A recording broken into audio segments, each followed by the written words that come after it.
ਅਗਲੀ ਗੱਲ ਕਰਦੇ ਜਾਈਏ ਅਮਰੀਕਾ ਦੇ secretary of state Antony Blinken ਨੇ ਉਹਨਾਂ ਰਿਪੋਰਟਾਂ ਦੀ ਪੁਸ਼ਟੀ ਜਿਹੜੀ ਉਹ ਕੀਤੀ ਆ ਤੇ ਇਹ ਕਿਹਾ ਵੀ ਹਾਂ ਇਹਨਾਂ ਦੇ ਵਿੱਚ ਸੱਚਾਈ ਆ, ਜਿਸ ਦੇ ਵਿੱਚ ਇਹ ਦਾਅਵਾ ਸੀਗਾ ਰਿਪੋਰਟਾਂ 'ਚ ਵੀ ਰੂਸ ਦੇ ਦੁਆਰਾ ਯੂਕਰੇਨ ਦਾ ਜਿਹੜਾ ਅਨਾਜ ਆ ਉਸ ਨੂੰ ਚੋਰੀ ਕਰਕੇ ਆਪਣੇ ਪ੍ਰੋਫਿਟ ਦੇ ਲਈ ਵੇਚਿਆ ਜਾ ਰਿਹਾ ਹੈਗਾ ਆ। ਜਿਹੜੇ ਐਂਟਨੀ ਬਲਿੰਕਨ ਆ ਉਹਨਾਂ ਨੇ ਕਿਹਾ ਵੀ ਹਾਂ ਇਹਨਾਂ ਰਿਪੋਰਟਸ ਦੇ ਵਿੱਚ ਕਿਤੇ ਨਾ ਕਿਤੇ ਸੱਚਾਈ ਜ਼ਰੂਰ ਹੈਗੀ ਆ। ਕਹਿੰਦੇ ਇਹੀ ਨਹੀਂ, ਰੂਸ ਇਸ ਟਾਈਮ ਜਿਹੜੇ ਫੂਡ ਐਕਸਪੋਰਟਸ ਆ ਉਹਨਾਂ ਨੂੰ ਹੋਲਡ ਕਰ ਰਿਹਾ, ਯਾਨੀ ਕਿ ਆਪਣੇ ਕੋਲ ਜਮ੍ਹਾਂ ਕਰਕੇ ਵੀ ਰੱਖ ਲਿਆ ਆ। ਇਸ ਵਾਰ ਦਾ ਯੁੱਧ ਦਾ ਆਲਰੇਡੀ ਇੰਪੈਕਟ ਲੋਕਾਂ ਦੇ ਦੁਨੀਆ ਭਰ ਦੀ ਜਿਹੜੀ ਫੂਡ ਸਿਕਿਉਰਿਟੀ ਆ ਜਾਂ ਅਨਾਜ ਆ, ਉਸ ਦੇ ਉੱਤੇ ਕਾਫੀ ਭੈੜਾ ਅਸਰ ਪਿਆ ਆ।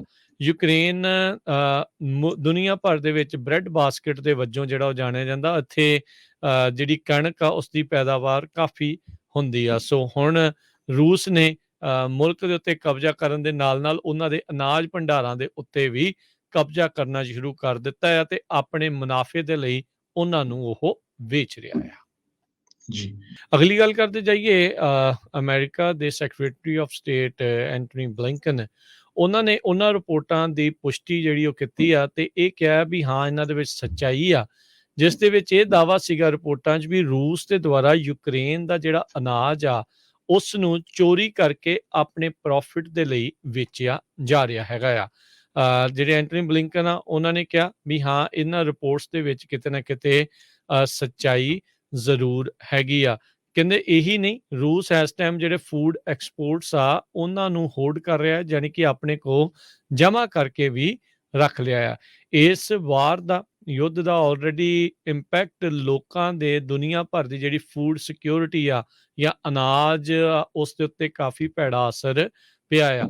ਯੂਕਰੇਨ ਦੁਨੀਆ ਭਰ ਦੇ ਵਿੱਚ ਬ੍ਰੈਡ ਬਾਸਕਟ ਦੇ ਵਜੋਂ ਜਿਹੜਾ ਉਹ ਜਾਣਿਆ ਜਾਂਦਾ। ਇੱਥੇ ਜਿਹੜੀ ਕਣਕ ਆ ਉਸ ਦੀ ਪੈਦਾਵਾਰ ਕਾਫੀ ਹੁੰਦੀ ਆ। ਸੋ ਹੁਣ ਰੂਸ ਨੇ ਮੁਲਕ ਦੇ ਉੱਤੇ ਕਬਜ਼ਾ ਕਰਨ ਦੇ ਨਾਲ ਉਹਨਾਂ ਦੇ ਅਨਾਜ ਭੰਡਾਰਾਂ ਦੇ ਉੱਤੇ ਵੀ ਕਬਜ਼ਾ ਕਰਨਾ ਸ਼ੁਰੂ ਕਰ ਦਿੱਤਾ ਹੈ ਤੇ ਆਪਣੇ ਮੁਨਾਫੇ ਦੇ ਲਈ ਉਹਨਾਂ ਨੂੰ ਉਹ ਵੇਚ ਰਿਹਾ ਆ। ਜੀ ਅਗਲੀ ਗੱਲ ਕਰਦੇ ਜਾਈਏ ਅਮਰੀਕਾ ਦੇ secretary of state Antony Blinken ਨੇ ਉਹਨਾਂ ਰਿਪੋਰਟਾਂ ਦੀ ਪੁਸ਼ਟੀ ਜਿਹੜੀ ਉਹ ਕੀਤੀ ਆ ਤੇ ਇਹ ਕਿਹਾ ਵੀ ਹਾਂ ਇਹਨਾਂ ਦੇ ਵਿੱਚ ਸੱਚਾਈ ਆ, ਜਿਸ ਦੇ ਵਿੱਚ ਇਹ ਦਾਅਵਾ ਸੀਗਾ ਰਿਪੋਰਟਾਂ 'ਚ ਵੀ ਰੂਸ ਦੇ ਦੁਆਰਾ ਯੂਕਰੇਨ ਦਾ ਜਿਹੜਾ ਅਨਾਜ ਆ ਉਸ ਨੂੰ ਚੋਰੀ ਕਰਕੇ ਆਪਣੇ ਪ੍ਰੋਫਿਟ ਦੇ ਲਈ ਵੇਚਿਆ ਜਾ ਰਿਹਾ ਹੈਗਾ ਆ। ਜਿਹੜੇ ਐਂਟਨੀ ਬਲਿੰਕਨ ਆ ਉਹਨਾਂ ਨੇ ਕਿਹਾ ਵੀ ਹਾਂ ਇਹਨਾਂ ਰਿਪੋਰਟਸ ਦੇ ਵਿੱਚ ਕਿਤੇ ਨਾ ਕਿਤੇ ਸੱਚਾਈ ਜ਼ਰੂਰ ਹੈਗੀ ਆ। ਕਹਿੰਦੇ ਇਹੀ ਨਹੀਂ, ਰੂਸ ਇਸ ਟਾਈਮ ਜਿਹੜੇ ਫੂਡ ਐਕਸਪੋਰਟਸ ਆ ਉਹਨਾਂ ਨੂੰ ਹੋਲਡ ਕਰ ਰਿਹਾ, ਯਾਨੀ ਕਿ ਆਪਣੇ ਕੋਲ ਜਮ੍ਹਾਂ ਕਰਕੇ ਵੀ ਰੱਖ ਲਿਆ ਆ। ਇਸ ਵਾਰ ਦਾ ਯੁੱਧ ਦਾ ਆਲਰੇਡੀ ਇੰਪੈਕਟ ਲੋਕਾਂ ਦੇ ਦੁਨੀਆ ਭਰ ਦੀ ਜਿਹੜੀ ਫੂਡ ਸਿਕਿਉਰਿਟੀ ਆ ਜਾਂ ਅਨਾਜ ਆ, ਉਸ ਦੇ ਉੱਤੇ ਕਾਫੀ ਭੈੜਾ ਅਸਰ ਪਿਆ ਆ। ਯੂਕਰੇਨ ਦੁਨੀਆ ਭਰ ਦੇ ਵਿੱਚ ਬ੍ਰੈਡ ਬਾਸਕਟ ਦੇ ਵਜੋਂ ਜਿਹੜਾ ਉਹ ਜਾਣਿਆ ਜਾਂਦਾ। ਇੱਥੇ ਜਿਹੜੀ ਕਣਕ ਆ ਉਸ ਦੀ ਪੈਦਾਵਾਰ ਕਾਫੀ ਹੁੰਦੀ ਆ। ਸੋ ਹੁਣ ਰੂਸ ਨੇ ਮੁਲਕ ਦੇ ਉੱਤੇ ਕਬਜ਼ਾ ਕਰਨ ਦੇ ਨਾਲ ਉਹਨਾਂ ਦੇ ਅਨਾਜ ਭੰਡਾਰਾਂ ਦੇ ਉੱਤੇ ਵੀ ਕਬਜ਼ਾ ਕਰਨਾ ਸ਼ੁਰੂ ਕਰ ਦਿੱਤਾ ਹੈ ਤੇ ਆਪਣੇ ਮੁਨਾਫੇ ਦੇ ਲਈ ਉਹਨਾਂ ਨੂੰ ਉਹ ਵੇਚ ਰਿਹਾ ਆ।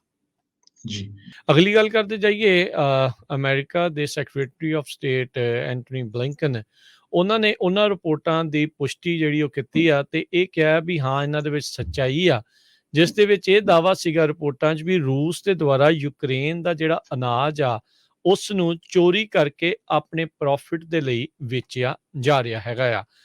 ਜਿਹੜੇ ਐਂਟਨੀ ਬਲਿੰਕਨ ਆ ਉਹਨਾਂ ਨੇ ਕਿਹਾ ਵੀ ਹਾਂ ਇਹਨਾਂ ਰਿਪੋਰਟਸ ਦੇ ਵਿੱਚ ਕਿਤੇ ਨਾ ਕਿਤੇ ਸੱਚਾਈ ਜ਼ਰੂਰ ਹੈਗੀ ਆ।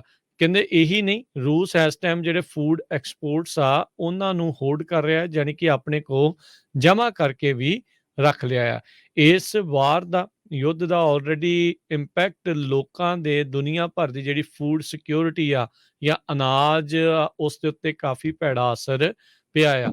ਯੂਕਰੇਨ ਦੁਨੀਆ ਭਰ ਦੇ ਵਿੱਚ ਬ੍ਰੈਡ ਬਾਸਕਟ ਦੇ ਵਜੋਂ ਜਿਹੜਾ ਉਹ ਜਾਣਿਆ ਜਾਂਦਾ। ਇੱਥੇ ਜਿਹੜੀ ਕਣਕ ਆ ਉਸ ਦੀ ਪੈਦਾਵਾਰ ਕਾਫੀ ਹੁੰਦੀ ਆ। ਸੋ ਹੁਣ ਰੂਸ ਨੇ ਮੁਲਕ ਦੇ ਉੱਤੇ ਕਬਜ਼ਾ ਕਰਨ ਦੇ ਨਾਲ ਉਹਨਾਂ ਦੇ ਅਨਾਜ ਭੰਡਾਰਾਂ ਦੇ ਉੱਤੇ ਵੀ ਕਬਜ਼ਾ ਕਰਨਾ ਸ਼ੁਰੂ ਕਰ ਦਿੱਤਾ ਹੈ ਤੇ ਆਪਣੇ ਮੁਨਾਫੇ ਦੇ ਲਈ ਉਹਨਾਂ ਨੂੰ ਉਹ ਵੇਚ ਰਿਹਾ ਆ। ਜੀ